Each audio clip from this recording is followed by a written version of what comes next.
Hello, my name is Noelani McPherson, and today I'm going to talk about my observation of the Big Ten Championship football game between Indiana University and Ohio State.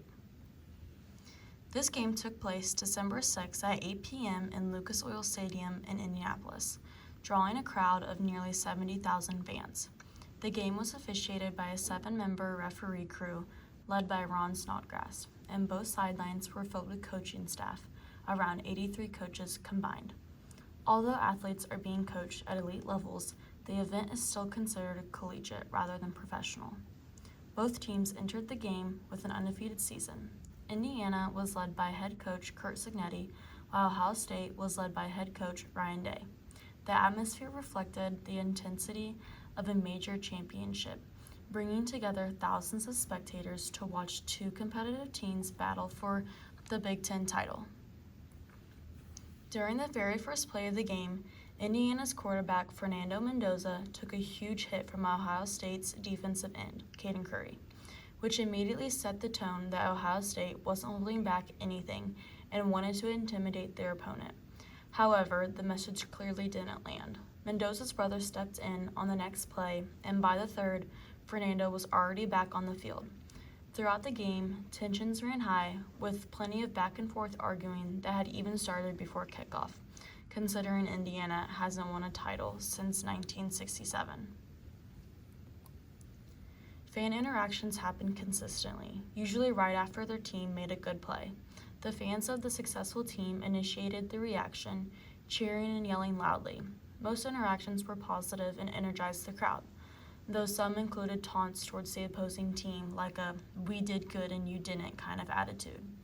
These moments added both excitement and tension to the atmosphere. During the Big Ten Championship, power and control were shown in a lot of different ways throughout the game and the stadium. On the field, the game was very organized, with coaches making strategic decisions and referees making sure everything was fair and followed the rules. This helped keep the players' emotions from getting out of control, even though it was a really tough defense-heavy game with lots of intensity. Off the field, stadium workers, security staff, and other personnel were constantly monitoring the crowd, making sure fans stayed in their sections and that everyone was safe.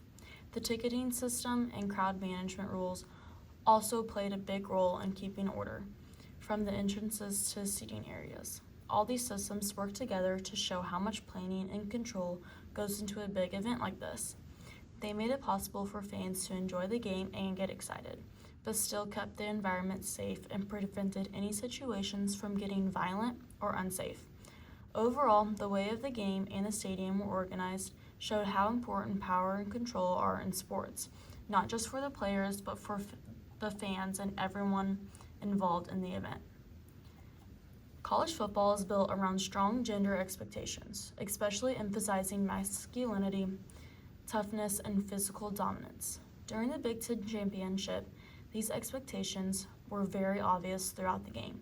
Players showed them through hard defensive hits, pushing through pain or injuries, and competing with extreme focus and intensity.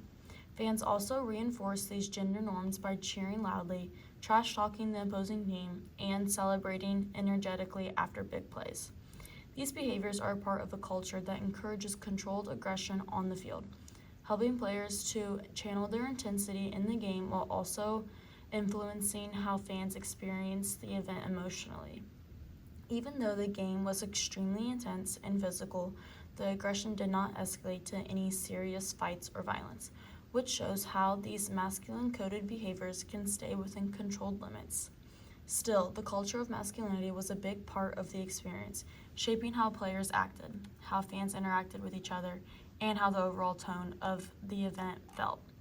From the stadium chants to the players, physicality, masculinity, and influenced almost every aspect of the championship, reinforcing traditional ideas about strength, dominance, and competitive performance in college football. Football has a lot of traditions that make the game more than just what happens on the field. These include tailgating before the game, chanting with other fans, listening to the marching band, singing fight songs, and celebrating big plays or wins. At the Big Ten Championship, All these traditions added a lot of energy and excitement to the event, especially after Indiana's huge win over Ohio State. The tailgating and pregame activities got fans hyped.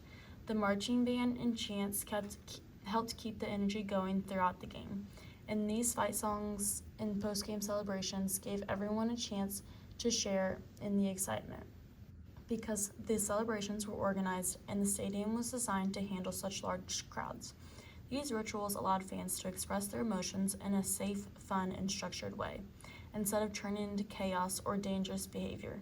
The traditions channeled the intense excitement into positive experiences. These football rituals not only made the game more enjoyable, but also created a sense of community and shared identity among fans, players, and the whole stadium. One theory from Chapter 1 that helps explain what I saw is the performance ethic. This theory says that sports are all about winning, improving, rankings, and doing better than your opponents. Indiana's Big Ten championship win is a great example of this. The team worked on skills, got better through practice, and focused on measurable goals. Their success was all about results, which is beating Ohio State, winning the Big Ten, and getting recognition. Fans, the media, and the school saw the win as a proof of IU's hard work, good coaching, and strong athletic culture. The players' status, team pride, and school spirit all went up because they outperformed their opponents, which is what the performance ethic is about. This theory shows that IU's win was more than just a game.